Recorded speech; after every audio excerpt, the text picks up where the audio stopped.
que la 26e Assemblée des chefs d'État et de gouvernement de l'Union africaine tenue le 31 janvier 2016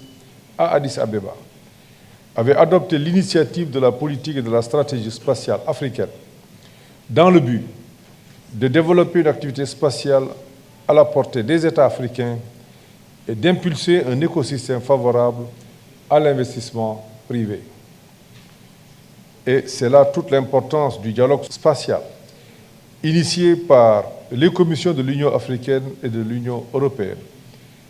qui pose le débat et engage la réflexion pour l'élaboration et la mise en œuvre des stratégies communes à travers une démarche prospective. Ce dialogue a pour principale finalité la mise en place d'un cadre de discussion entre experts, chefs d'agences spéciales et décideurs,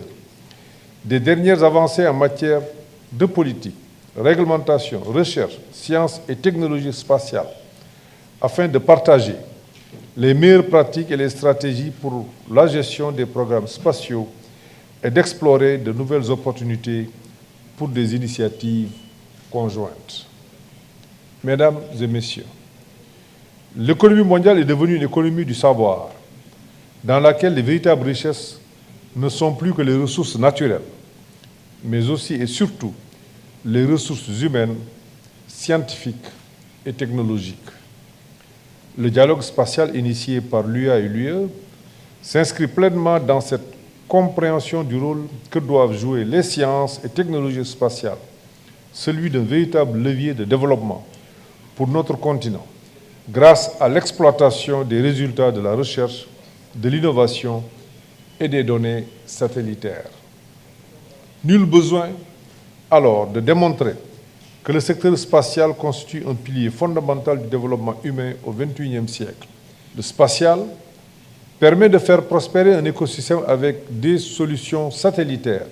en guise de réponse efficace aux besoins des États et des citoyens à travers notamment l'observation de la Terre à usage multiple, le cadastre et l'aménagement du territoire, la géomatique, l'agriculture et l'élevage, la climatologie et la météorologie, l'énergie et les mines, la santé avec le développement de la télémédecine, la sécurité et la défense avec la surveillance des frontières, la lutte contre les trafics par détection des mouvements de masse, la surveillance maritime. En dépit de l'ampleur du chantier spatial pour l'Afrique, les obstacles ne sont pas insurmontables. Ils placent chacun d'entre nous face à ses responsabilités dans la construction de stratégies et de projets communs